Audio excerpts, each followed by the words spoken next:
very much, Mr. Papadato. And I must say that when I hear about the commitment of the political representatives at all levels, you know, we heard from the mayor yesterday, from the president of the region as well, and now we hear from you, from the metropole too. We feel that we really found the right place to hold this European Organic Congress. So thank you again for your welcome and for your support to the development of organic farming as well. Good morning, everybody. Now we're going to have a session about carbon farming. And as you know, the organic movement is quite keen to be part of a solution to prevent dangerous climate change. And now, at last, there are political discussions on how agriculture can reduce its emissions, food production can reduce its emissions, and how the agriculture sector can also be part of a solution by storing more carbon in soils. And you probably know that the European Commission is currently working on a policy initiative on carbon farming, which is precisely aimed at incentivizing more carbon sequestration in soils by farmers or foresters. And I must say that such policy initiatives represent a kind of dilemma for the organic movement, because on the one hand, of course, organic farming is in the first place about healthy soils, and it is scientifically proven that there is much more sequestration of carbon in soils, cropland soils and pastures with organic farming practices. On the other hand, when we see that discussion sometimes really put a narrow focus on carbon alone, we feel that it's a kind of reductionist approach that disregards many of the other externalities of agriculture and on biodiversity in the first place. It's a bit the debate that we had yesterday on sustainability labeling as well. If you solely measure greenhouse gas emissions and carbon, according to liters of milk produced, you will mathematically conclude that, you know, only yield matters and that you need to further intensify the system as well. And last but not least, many of these discussions focus on using carbon markets approaches, which the organic movement is also discussing. And on the one hand, many farmers, both conventional and organic, very much hope that, you know, trading carbon could be a way to channel more money to the farming community. On the other hand, many others, also based on experiences in the US, for example, do not expect that farmers will benefit from such approaches. But we are not here today to discuss these complex policy issues. The goal of this session is very much to hear from inspiring initiatives from the organic movement in a few countries on how organic farming can be better part of a solution, even more than it is today. So it is my pleasure to introduce to you our panelists for this session. First of all, we will hear from Sybille Kyed from Organic Denmark. Sybille, you can please take a seat here. Sybille is since 2012 head of farm and food policy at Organic Denmark, developing policies for organic farming. She represents Danish organic farmers and processors and is in charge of advocacy work with the Danish government. And you also lead the development of a concept of Økologisk for moving the organic production beyond the rules established within the European organic regulation. And you also develop a proposal for a new model for common agricultural policy that integrates carbon tax in the support model. It's called pricing sustainability, and this is what you will present to us in a minute. With us, we will have also Charles Pernin. Charles, please take a seat. Charles Pernin is the Executive Director of Synabio, the Union of Organic Processing and Distribution Companies in France. And last but not least, we will also have Cédric Guillod with us. Cédric is the owner of Guillod, where he makes organic wine. He took over the wine estate in 2014, passing on the estate to the fourth generation in the family, and he is also the vice president of BioSuisse since 2020 and a member of the IFOAM Organics Europe Farmers Group. So please a quick round of applause for our panelists. And without further ado, I will give the floor to Cédric, who will present us. Please, you can present from here. And you can normally control your presentation if everything goes well. And you will present us the ambitious BioSuisse plan to go carbon neutral. Thank you, Cédric.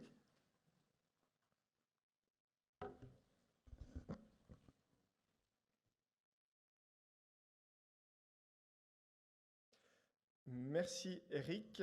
Alors, c'est déjà un honneur. Already, let me start by saying what an honor it is for BioSuisse to be invited to talk to you today to present what we're doing, what the neighbours are doing. As a winemaker, an organic winemaker in Switzerland, obviously, it's an emotional experience to be here in Europe's holy capital of wine, in the Cité des Vins, no less. So it really is an honor, and I'm happy to be here. Bertrand Piccard is a Swiss scientist, a number of world records, solar impulse, for example. He said, ideal's great, being idealistic is even better. That's a bit what we try to do at BioSuisse, including climate conditions in our technical specifications at all levels, so that every farmer, winemaker has to respect these goals in the long term. BioSuisse, to be very quick with you. We have 7,200 farms. I think we're close to 7,300 now, actually. A lot of organic, mostly up in the Alps, and slightly less down in the plains.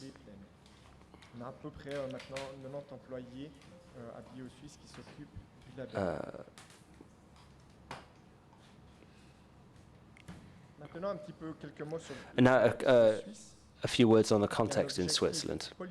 There's a political target which has been set, which is to reduce greenhouse gas emissions by 40% from the 1999 level. And we're at least 50% self-sufficient. And we want to be 50% of that carbon reduction coming in from Switzerland, 50% from offset elsewhere. New strategy and goals at the federal level are currently being developed by the Federal Office for Environment and Federal Office for Agriculture. They're working on the next strategy now. Forgetting to move my slides.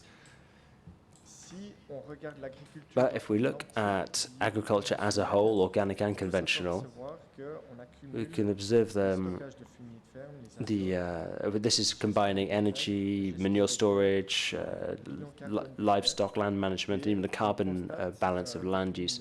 So since 1990, we have seen a reduction, which is largely due to reduction in the number of livestock. That red line is at the top, is the target, the political target set by Swiss politicians. Sorry, no, the opposite. That's the lower arrow, the arrow going downwards. That's the target that was set by politicians, and the higher line is where we're actually at. So you can see that there's more effort to be made. So we as organic farmers in Switzerland, as BioSuisse, where do we want to go? Well, we've set ourselves an objective in our technical specifications. We started by saying what we need is more protection, more resilience. Internally, we started thinking and discussing and exchanging opinions with our member associations. We then consulted the Sybille. The agency has launched a scientific study to asking whether net zero is even possible for agriculture in Switzerland. We then conducted an environmental analysis with licensing agencies, Coop, Migros, and others, big retailers in Switzerland. We consulted them because they're also members of BioSuisse, their business partners, and they accepted to get involved, which is a big step forward, actually. That important part of the value chain, the distribution side, played along and decided to get involved and working towards net zero. We also asked the Federal Bureau for Agriculture to provide us some expert advice. Obviously, there are political decisions and financial decisions to be made. And we also decided to work with external experts from other associations and NGOs, including WWF, Bioland, and others. To achieve this, we started in August 22 with 80 people, primarily farmers, 80 participants, most of them organic farmers in Switzerland. We also had scientists and representatives of NGOs. We had a discussion day with the goal that for the Delegates Assembly in 2022, which is delegates from BioSuisse would be able to take a decision on whether or not to integrate this goal into our technical specifications.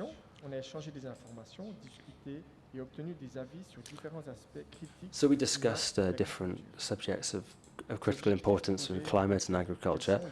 The objectives we came out with were, where are the boundaries of the system, and how can we facilitate the implementation of our climate goals? What about animal welfare and climate? How do we measure the progress made in improving environmental criteria? What do our members need? What is the role of the retailers in offsetting? And what positioning should BioSuisse adopt for the future? We came up with some concrete measures too, including agroforestry, solar panels, and biogas. What was the thinking behind that? What were the arguments that came up? We wanted to send a strong signal to politicians. We wanted to be proactive, laying the cornerstones for future developments. And we wanted to highlight the responsibility of all stakeholders in the value chain. That for effective climate protection, we need action at every stage of the value chain, from producers right down to consumers. Creating structures, by that we mean each farm is unique. We need to create structures capable of helping businesses to take an active role, play as active a role as they can. Communication, because organic is about more than just climate. Conflicting perspectives need to be taken into account, weighed up, and decisions need to be taken. That includes issues such as animal welfare. This graph is provided by Sybille. They estimate that by 2040 in Switzerland, I hope this is a low bracket, pessimistic estimate, they think that 25% of Swiss farmland will be organic by the BioSuisse standards, by Demeter or federal organic standards. And in that case, we would have 1.5 million tons of carbon. Net zero is a very ambitious objective, but it is nonetheless possible. Sybille estimates that the potential for reducing carbon fixing in the soil and the offsetting of carbon reduction with renewable energies could account for 60%. Those are the three bottom boxes you see there. So reducing by optimizing agricultural management, managing fertilizer, including managing animal feed, extending animal lifespan, etc. Carbon capture through agroforestry, and the generalized use of plant carbon, and soil humidification. Emissions from agriculture are also highly dependent on the value chain, the structure of the value chain, right down to consumption. Reducing food waste and including more plant-based diets are essential criteria. There's a calculation for it. The Sybille took the objectives included in the climate strategy set out by the Swiss Federal Office for Agriculture, which is a goal for food consumption to respect the edicts of the food pyramid. In spring of 2022, so very recently, we had our General Assembly and a decision was reached, and the delegates voted in favor of promoting climate resilience. What does that mean exactly? As an association, we decided to define the path that we will take towards achieving, and this was very precise, in fact, the objective we set ourselves, because we wanted to make sure we got the yes votes. we are heading towards net zero. That's important. We're not saying we're clear. We're not saying net zero in the near future, but we're saying we're moving towards net zero. That was the phrasing. We want to reduce our greenhouse gas emissions towards net zero by 2040 and to promote greater climate resilience. So how are we going to achieve that? What are the measures that we're going to take? The principle adopted by that vote sets out the major steps to be taken between now and 2040. The first program up until 2025, which is currently in development, will focus on 4 key pillars. That's knowledge acquisition and sharing, effective measurement of progress, promoting a favourable framework that includes a political framework and a market conditions, and fourthly, communication networking. We're also going to create what we call pro-bio groups. These are groups of farmers in similar sectors who are going to decide amongst themselves how best to apply the measures to work towards that target of net zero. We're going to provide them with a toolbox, providing them resources on how to achieve, because as I said, all farms are individual and have their own individual requirements. We've commissioned a BioInspector for our EcoCert partner to identify a pertinent tool. A BioInspector, what's good about them is that they're used to working with this. Every year they go out and they visit and check BioSuisse farms, so they're already present on the ground in the field. It's not going to be easy for them. They've got all the data available. They know the hectares, they know the types of farming involved. We just need a bit more data from wine growers and from farmers to achieve all the data we need to create this workable toolbox, and to provide for each different types of farm to identify the needs, the requirements for the coming years, and what measurements we need to have a basis from which to work on. And the objective is to, between now and 2025, to go out and inspect 120 more organic farms, gather that data, and to feed the tool. That carbon audit needs to identify potential areas for improvement for each farm to reduce its greenhouse gas emissions, and to provide a breakdown then of the greenhouse gas emissions across the whole organic sector. And in terms of communication, here's an example of what we can do. It's about setting out a clear framework for that communication.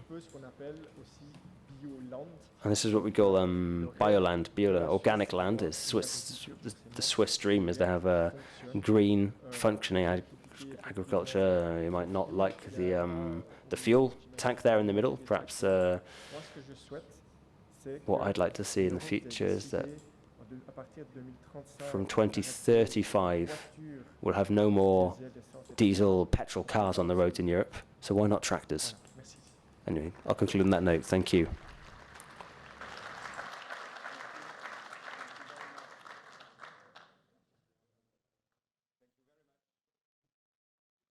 Cédric, and congratulations to the Swiss Organic Movement for giving yourself these very ambitious objectives. I have some questions for you, but I think I want to hear from Denmark now, and from Sybille, please, because the Organic Denmark also has an interesting vision on how to reduce emissions from the agricultural sector. So please, the floor is yours, Sybille.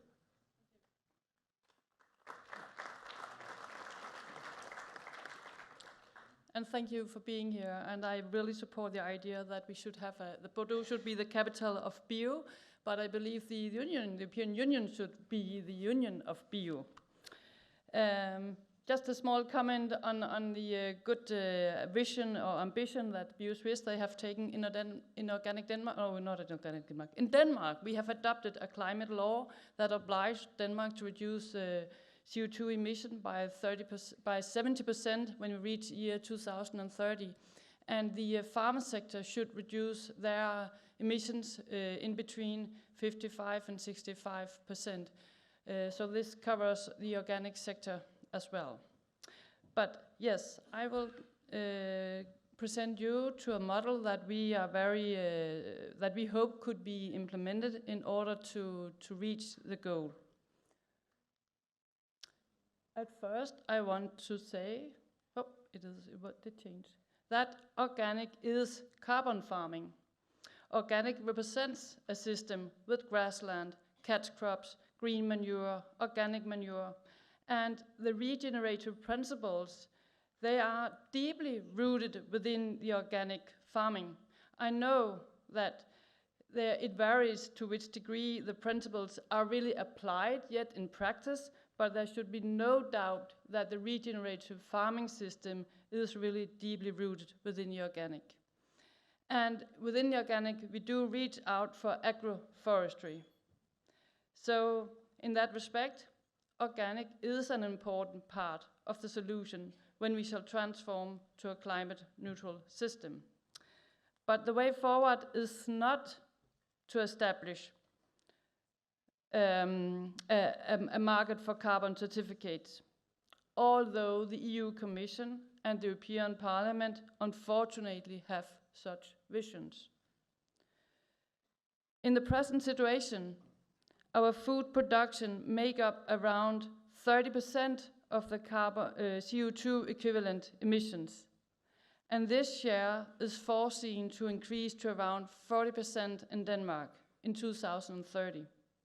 And this is not because the emissions from our food production increases, because, as I said, we have this climate law that obliges us to reduce emissions. It is because other sectors, they will reduce their emissions. So the share from the farm systems will increase as it looks like now. So it must be obvious that we will not succeed to become climate neutral if we sell our carbon sequestration to other sectors to help them become neutral. Climate neutrality needs to be reached within each single sector. We have a farm system that is not in balance. The principal reason how we got here is that we have built a society on a market economy that ignores the costs of public goods, or that has not put a price on public goods. And that needs to be corrected. In Organic Denmark, we acknowledge the value of the market forces as a strong driver for the welfare reached in the Western society, also within the farm economy and the farm life. But we are obliged to correct the market failure that has created a farm system that is not sustainable. So, rather than creating a market for carbon certificates, we should benefit from the common agricultural policy. And our proposal for a way forward is to introduce a climate account system together with a system to document space for nature and biodiversity within the farm. It's really important to notice that sustainability requires more interventions. At the same time, it requires more than just to deliver on climate. And to become exact, member states, they should fix a CO2 equivalent ceiling and a minimum field ecospace index value that must be met to receive full basic income support. And those figures, they must reflect the national aims. That does also reflect the Paris Agreement on climate and the European aims on biodiversity. And the CAP regulation, as it is written today, does allow this model to be applied.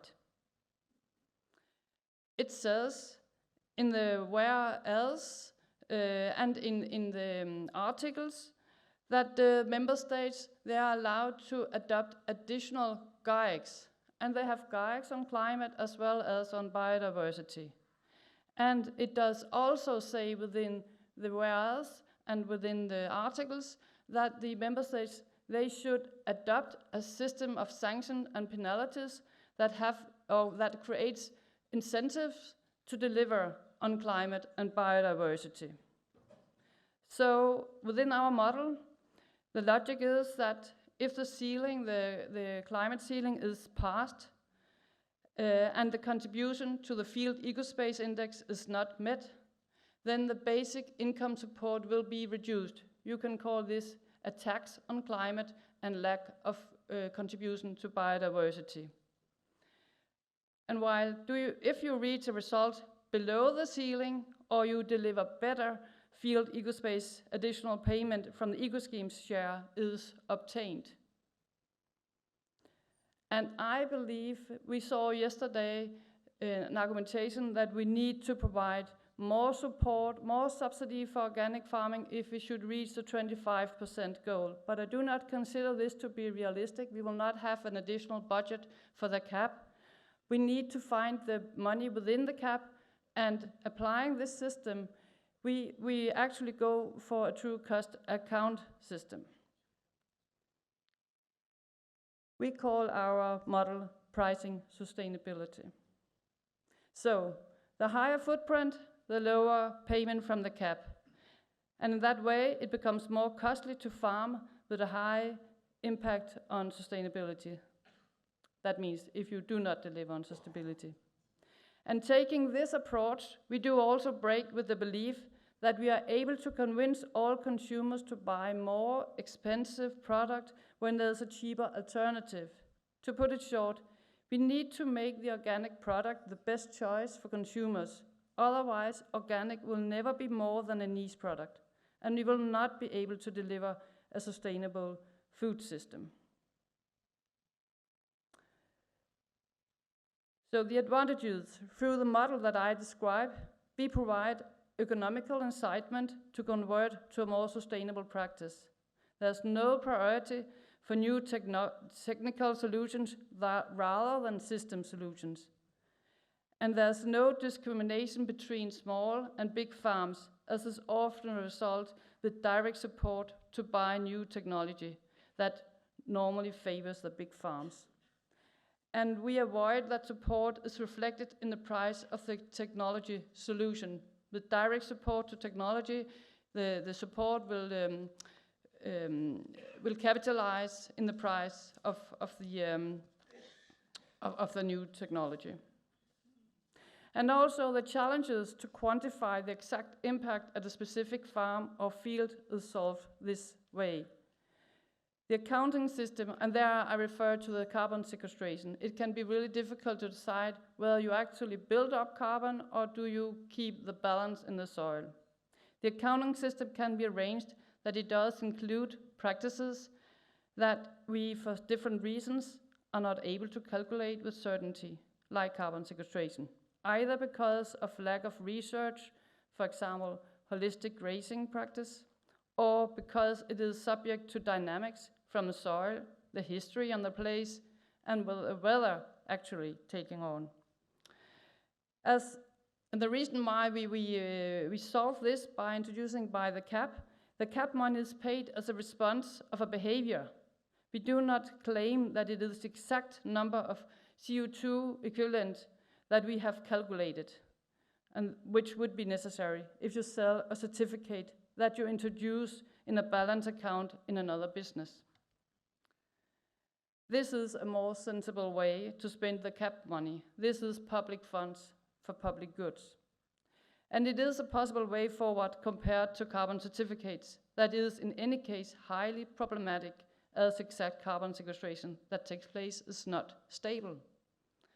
Our proposal is applicable, like I said, with the existing cap. Member states are permitted to adopt additional GAIACs, and it is within the objectives of the cap. We could adopt a climate accounting model within EU to have harmonized model, but maybe it's more ideal that each country should apply for an EU approval of the climate accounting system that they want to use. As small countries, they have already developed models, and we should recognize the work that is going on in different countries. It's really important that we support all the initiatives going on. In Organic Denmark, we have developed a model together with the SIGES Innovation Center and the Danish universities that we hope will be taken up as a national accounting system within Denmark. And now I just want to show you what could be the result if we apply the cap in the way that I here advocate. This is a typical farm landscape in Denmark. You have big fields, no landscape elements, no structures, not really good conditions for life to take place.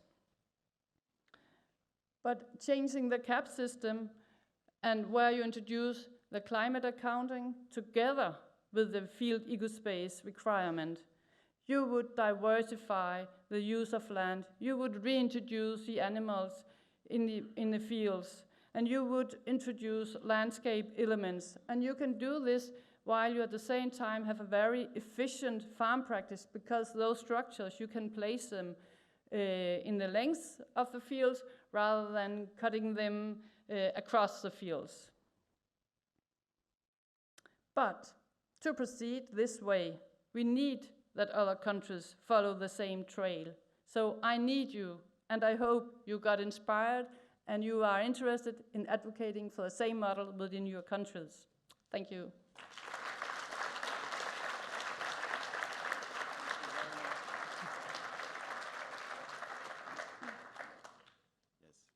Thank you very much, Sybille. Also quite an ambitious vision from the organic movement in Denmark, both in terms of emissions reduction from the agriculture sector, but also how to transform the CAP. And I think it's already very interesting to see the different approaches, maybe. But time flies, so I want to hear from Charles from Synabio as well, because the French organic movement has been quite active on the topic as well. So the floor is yours. Thank you, Eric. Merci, merci à tous et merci pour. Thank you, everybody, and thank you for this great event, and for all the great contributions we've heard. My name is Charles Pernin. I'm Managing Director of Synabio. Synabio is the French union of organic producers. We've got 215 members, processing companies, manufacturers, and distribution firms, and our role is to support them with the elements of, and to help them to make their towards a model of organic which is demanding and consistent and sustainable, and that's the objective we set for ourselves. I wanted to talk to you a little bit about the French context and then give you some good news on the progress of organic agriculture and climate, and then I will go into some more detail about some of the actions that we've launched here in France, and I think hopefully we'll have a bit of time for discussion, because I think that's very interesting things from the other speakers. So let's begin with, if I can get the slide. Yes, there it is.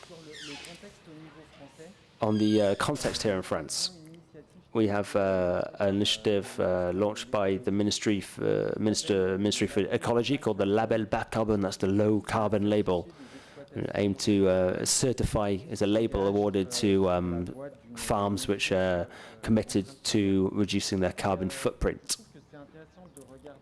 I think it's interesting to look in more detail at that initiative because it highlights some of the flaws, or at least the obstacles we're encountering. There's a kind of these sort of reductive approaches, what the word Eric used earlier, this reductive approach. And there are some real challenges here for organic agriculture. And the challenge being to propose alternative solutions and a new vision of the carbon, how to handle our carbon footprint. So this label is a certification awarded to farms which make a commitment to reduce their carbon footprint, but there are a certain number of flaws and loopholes which have been highlighted by NGOs, in particular the first being that the farms that get the certification don't have to go through the first step, which is the first requirement of public policy. Before offsetting and compensating, the first action you need to take is to avoid and then reduce emissions. Compensation should be the final straw, the last resort. But this label is awarded to people who are content to simply offset without thinking about reducing their emissions. It's also based on the volume of produce, from litres or kilos of produce. So a farm which reduces its its processes, even if it's increasing its output elsewhere, it'll still get the label. In fact, generating more carbon, it'll still get accreditation for the products for which it's sought it. So there's a certain paradox there, and it seems that it fails also to take into account the other factors of the climate crisis, the biodiversity, pesticide use. That's not covered at all by this label. So you might have some farms which are accredited by this label, which actually do nothing to favour biodiversity or protecting the ecosystem. Final point, which I think is important for organic agriculture, it fails to look at the history of what's been done before. For example, an organic farm, which, because of its practices, has contributed to carbon storage, carbon capture for years or decades. Doesn't get any favourable treatment when it comes to carbon label. It doesn't correctly recognise the efforts that have been made in the past. And I think it's a good illustration of the troubles, the pitfalls that we have in trying to reduce carbon. In fact, the current policy initiatives on the table. What's interesting for us as the organic movement is what we can do to more coherently or pertinently demonstrate our contribution to reducing our climate impact. And I just wanted to share with you two bits of information, two bits of scientific data, which I think will be efficient. This hopefully will chime with some of the presentations we had yesterday, but I think it's worth sharing them anyway. This is a graph which this is taken from an experimental study run by the National Institute for Agronomical Research in France. It compares different farming systems. This is for large cereal farms. So you've got on the right that organic agriculture, which is the only of those four systems which is a net carbon capture. It allows for net carbon capture in the soil. Regardless of the practices, regardless of what, including some of what are regarded as more virtuous processes, they still generate more carbon, except for, you can see that in that little black line there is the median. And organic farming is the only approach which is, and this is excellent news, which allows us to reduce greenhouse gas emissions. So that's a bit of good news to share with decision makers as widely as possible. And again, on the question of the advantages of the intrinsic advantages of organic farming when it comes to carbon capture, agronomic surveys, and you can see it at the top there, this is from a scientific journal, shows that the extensive systems, the root systems, or extensive farming system, which require little inputs, favourable to the development of root biomass, optimizing the nutrition of the plants, and also significant storage of biomass within the soil.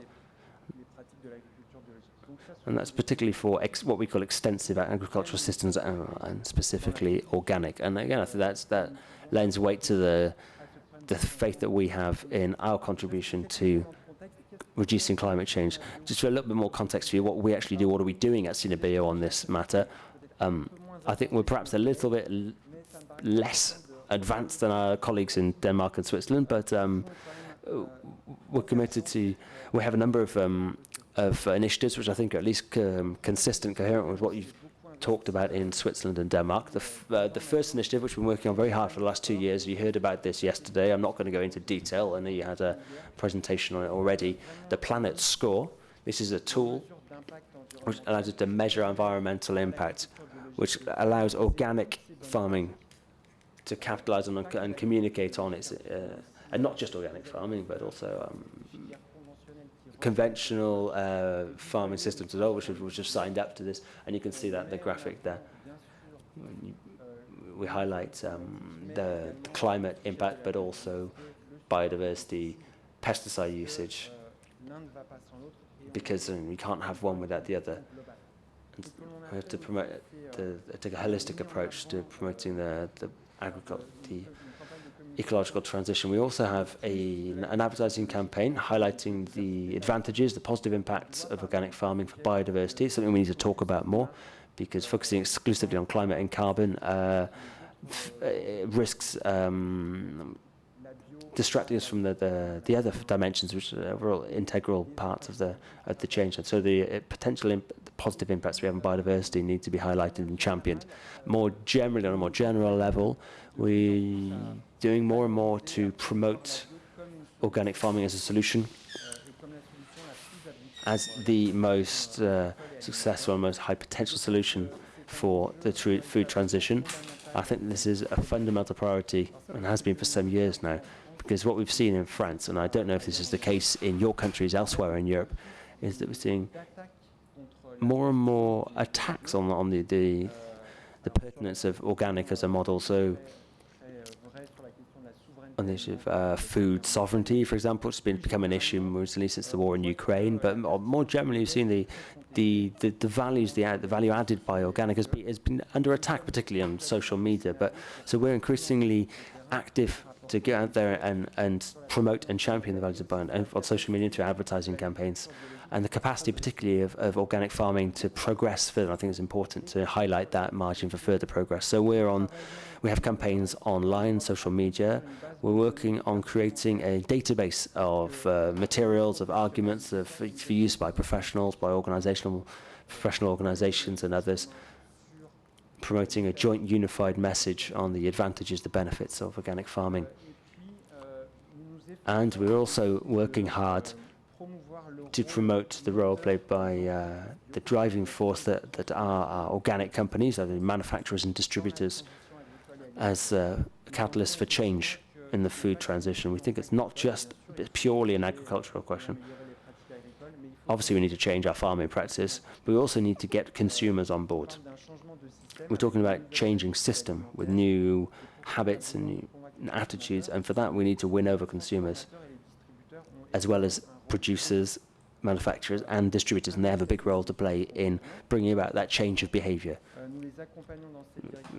Concretely, we provide support for that. We published recently 2 guides, 2 handbooks on biodiversity.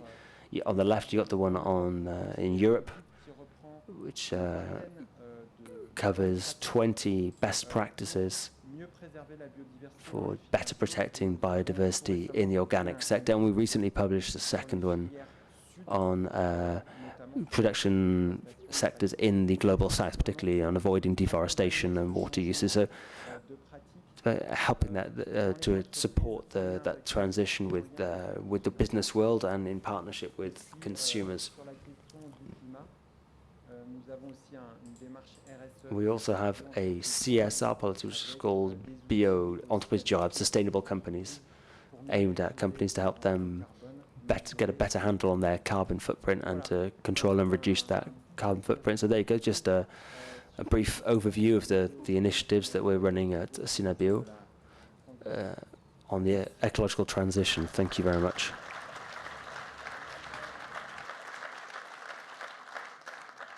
Thank you, Charles. And please, could we get the other microphones working? Because I think it's important that we take a few more minutes to hear more from our speakers on these important topics.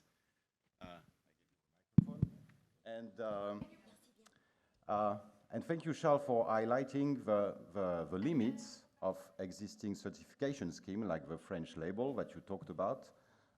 Because it is a source of inspiration for the European Commission at the moment. And as you said, there are many ways in which such carbon certification schemes can end up in greenwashing initiatives or can end up promoting, further intensification of agriculture. So I have a controversial question for all of you.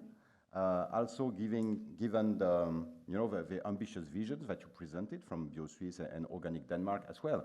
I mean, is it really the smart approach for the organic movement to show that it can be very ambitious in terms of contributing to reducing emissions, stocking more carbon, or should we be more on the side of emphasizing, the need for a systemic approach for a transformation of a food system that also include the impacts on biodiversity and pesticide use, a bit like Charles seemed to highlight as well. So I will start with this question to you, Sybille and Cédric.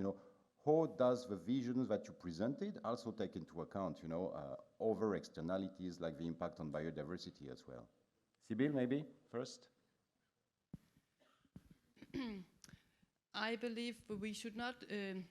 The way forward is not to show that organic farming is only a climate solution, because when we look into the figures, I mean, per hectare we have a lower climate footprint, but per kilo product it's more or less the same as within the conventional production. And we should promote a sustainable system. So I think this is really the important task for us as a movement, to show the world that we need a sustainable transformation. Therefore we need to deliver on more than climate. And that was also a reason why in the CAP proposal that I presented the necessity to introduce a carbon ceiling together with the requirement to deliver on biodiversity. Thank you very much, Sybille. Cédric, what do you think of that? Merci pour la question. Thanks for the question. Je crois que nos labels bio I think our organic labels can always evolve and be improved. The first technical specifications, about 40 years ago when BioSuisse was founded, it was 7 pages long, and the main word in it was soil, soil, soil. That's all they really talked about. And we know that soil is particularly important in the climate. I think it's been well summarized today. And congratulations, by the way, to Denmark for all that you're doing, and for you, Synabio, in France too. I think it's all positive things for the future of biodiversity. I think our labels need to be exemplary. On a vu BioCop, par exemple, we talked about BioCop yesterday. They were mentioning that young people are talking about climate so much. I think it's important not to forget that the younger generations are very interested in that. We need to listen to what young people are saying. We need to reach out to them. It's included in our technical specifications. It's very important to be present on that front. Thank you very much. Maybe we can take the time for a question from you. Okay, I see Andreas there. You know the topic of carbon sequestration, but...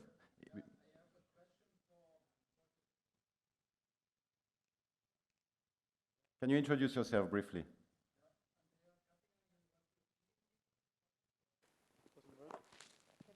Another microphone? No. It's working. Yeah, okay. Andreas Gattinger, University of Gießen, Germany. A question or response to Sybille. You're very critical on the issue that sequestration in organic farming is sold to non-agricultural activities. Yes, I think you're right, but also within the organic value chain, you have unavoidable emissions like the Congress here. Yeah? We use cooling devices, we came with train and so on. We are far away from climate neutrality for all these activities, so why not using an incentive that a French organic farmer plants trees, he does more than needed, and using this initiative for compensating unavoidable emissions. So I think there is a risk of double accounting and also for selling off their own benefits, but I think there's also potential for true emission compensation within the organic value chain. Okay, thank you. We're in the core of a debate and of a controversy as well. So Sybille, please. Well, I have not seen an account system, a balance that persuades me that there will be a net sequestration, that the farm system, they have sufficient troubles just becoming neutral, that they do not have space for selling it out to other actors. Yeah, and then I know you know yourself all the other problems with having a credible, to have the account system that you can believe in, and it's not stable, and it will take years before you actually see the impact of the carbon sequestration. So all the consultancy work that you need also to demonstrate that you actually sequester carbon. But I believe it's really, really nice if companies, they will introduce it as part of their CSR strategy, common social strategy, that they also do something in order to make the farmers focus on how they improve the carbon sequestration at farm level. Thank you, Sybille. Charles, what do you think on this? Oui, alors moi c'est pas exact. You represent processors as well, so. Oui, oui.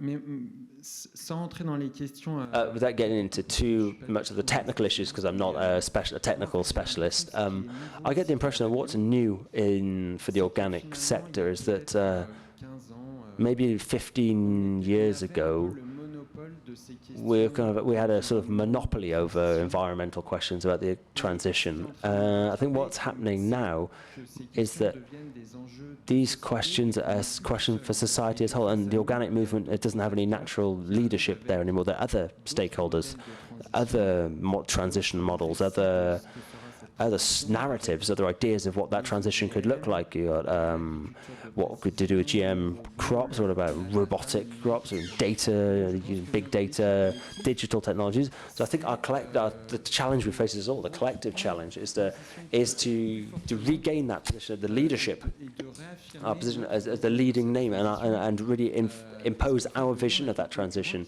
I think we've got there's competition out there who are, and they've got a lot of resources at their disposal, often these competitors, and I think that's the challenge we face for the organic movement. I'm delighted to see that there are concrete proposals on the table,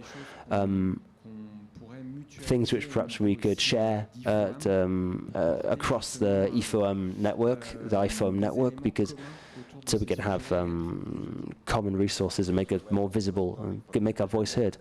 The importance of doing better in communication about the benefits of organic as well. You want to react quickly, Cédric, on this point of, can we expect the agriculture sector to contribute to compensation in other sectors, or is it unrealistic?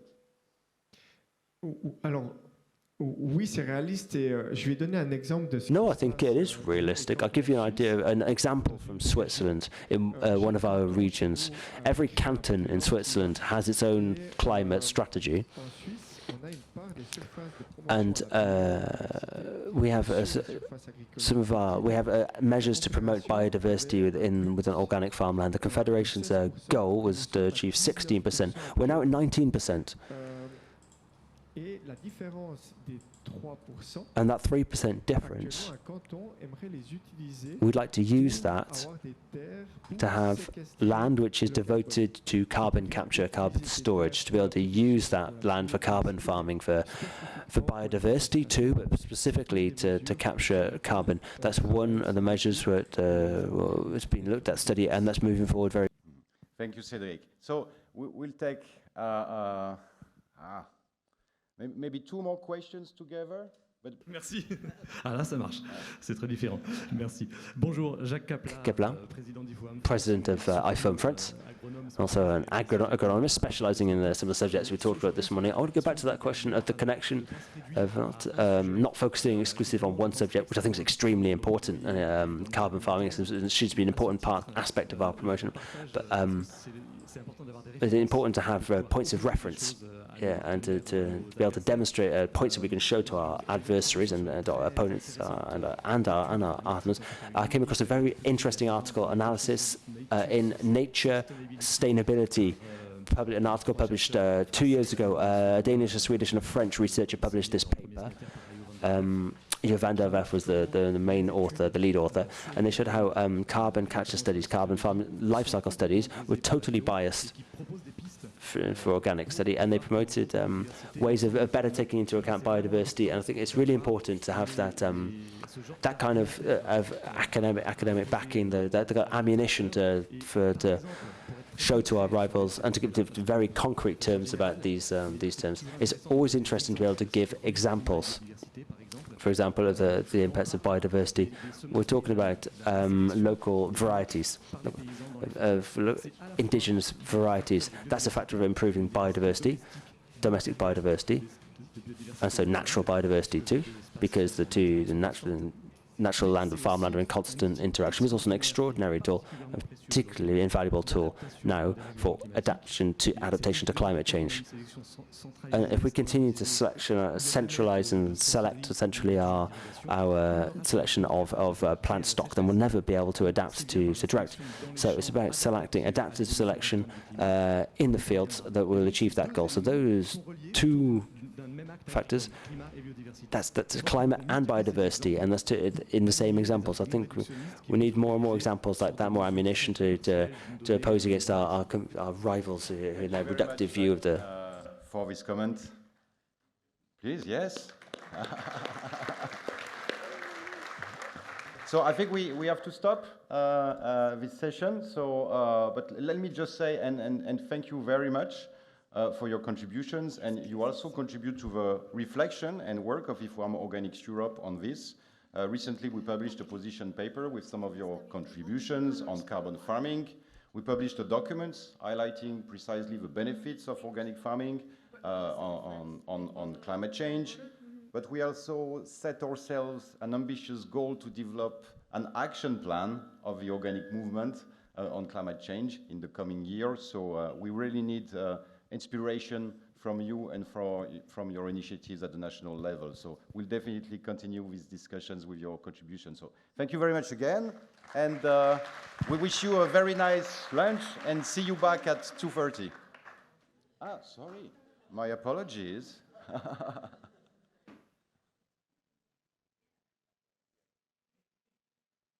Yes. So, of course, l'Agence de l'eau.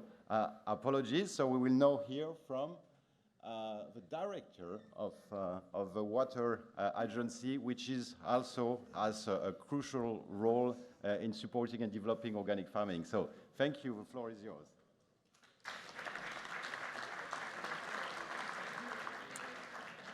Merci. Je vais être très court. I'll be very brief because I think everyone's hungry and you're keen to go off and have some food. So first of all, I'd like to thank you for the invitation and your organization in Bordeaux here at this European Congress, the 20th. I'd like to thank the president of IFOAM and the Nouvelle Aquitaine biosector, organic sector, and I'd like to welcome all the different partners taking part in this symposium. Also to tell you what the water agency is about. There are 6 such organizations in France, and their mission is to preserve the quality of water over the entire territory. And we also have a European framework directive on water, which has the objective of having good quality of water, and this leads through to 2027 for all European countries. And here we have to contribute to action plans. And France's choice was to do this very early with an organization by major basins, water basins, and the Adour-Garonne agency is a representative of the basins of this particular territory. And so we depend on a political organization which is related to the parliament, the water parliament, which brings together elected representatives from the territories. It also brings together economic stakeholders, those defending the environment, and representatives of the state. So this parliament is there to define the strategy and the action plan to be implemented to preserve the quality of water. And the idea is to have solidarity with future generations, but European-wide solidarity, rural solidarity, and between peoples. And so with this, we have a duty which helps us to these duties help us to have to fund these actions to implement this strategy over the territory. That's the mission of our agency. We also, for some years now, we have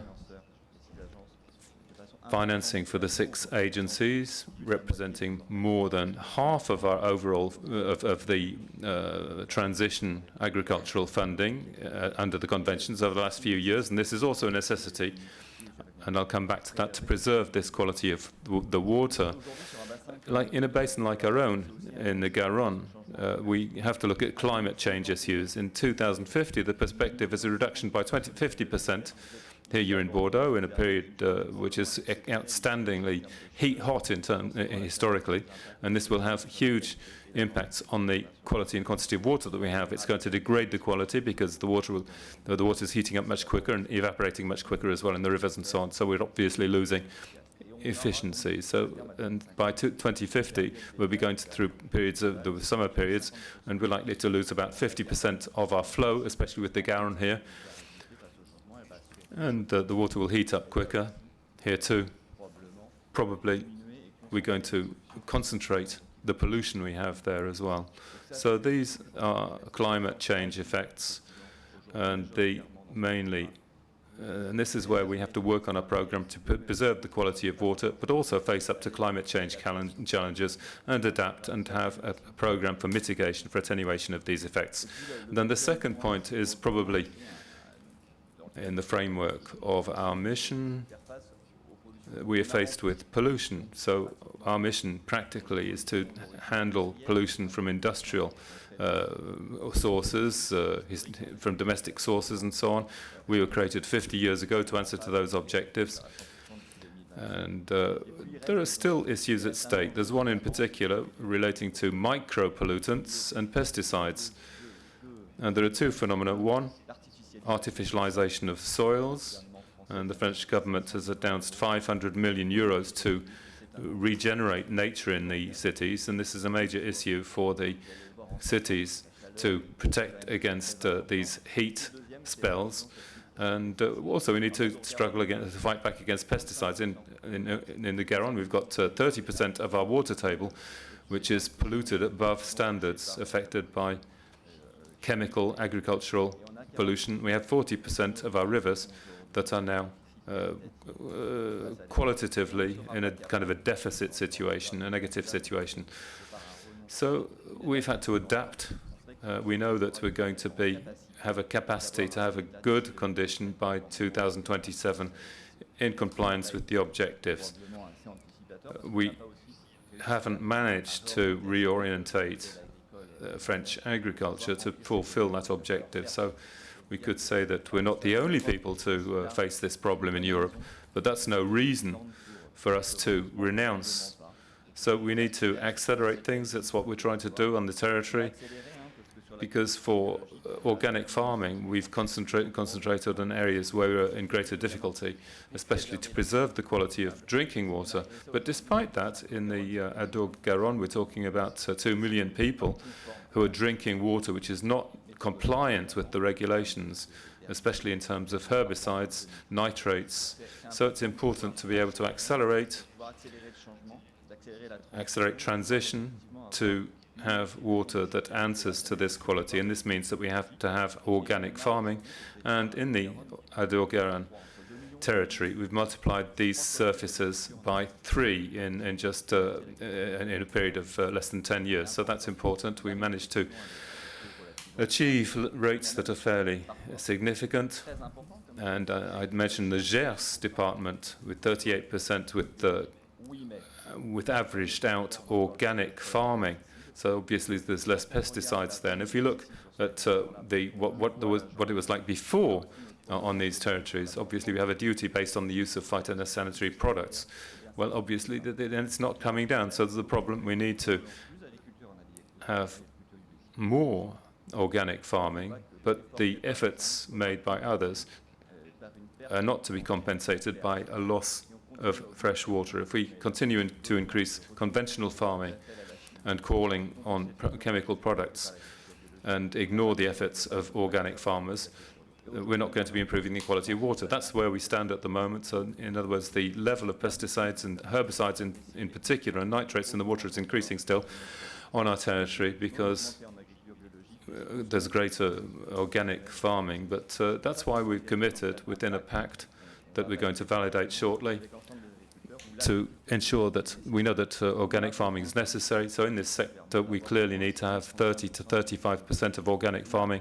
where there are impacts near to the rivers, the watercourses, the places where we actually capture the water for human consumption and so on. And we also need conventional agriculture to be less dependent on the chemical industry, to be better adapted, to have more living soils with humid zones. I'm not in favor of 100% organic, but we need to have a model, an overall model. So, not facing up to the issue would be endangering the agricultural activity on the territory. So these objectives are shared by everyone. So the reform needs to be ambitious, but this was the subject of the debates over the last couple of days. But HVE must be in the PSN, and Alain Rousset, who's the president of the region, this is something he's supporting, for HVE to be differentiated in the future CAP. I don't know if he'll win out on this, but certainly this was part of your debates yesterday, so that's important. The Basin Committee was there to support this. And the second point is that this is what you mentioned earlier on, to do with eco scores, or the planet score. All of these topics help us have a global approach. So we need evaluation criteria on water, on biodiversity, on carbon capture, and we need a global approach. We've looked at a number of applications in France here, but they've been much too sector-based. We're preserving a particular plant, a particular animal, and so on, but we don't have a global system. We've started to set up a system for payment for services, and we've helped 900 farms with this global approach and recognition of the functionality of agriculture and its economic role, because we're looking for economic profitability in favor of the environment. So this adequacy between productivity, economic profitability, and what we can add to the environment in the terms of resources. And that's what we need to look for as a tool to have a more global approach. And that's what we're doing, working with the regions, working with the various agencies to have that balance on our territory. And at the moment, we're in a kind of an emergency situation, and we need to be thinking of what's going to be done over the next 10 years. 10 years' time, what we're doing now won't be feasible anymore. Thank you. I take your presence here today as a form of recognition of what we are doing here in the territory. And I'd like to thank all the players, the stakeholders in and they've not always been listened to sufficiently in the past.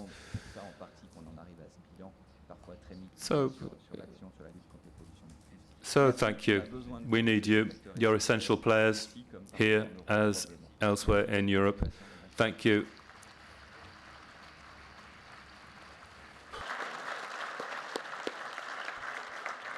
Merci, Monsieur Choisy.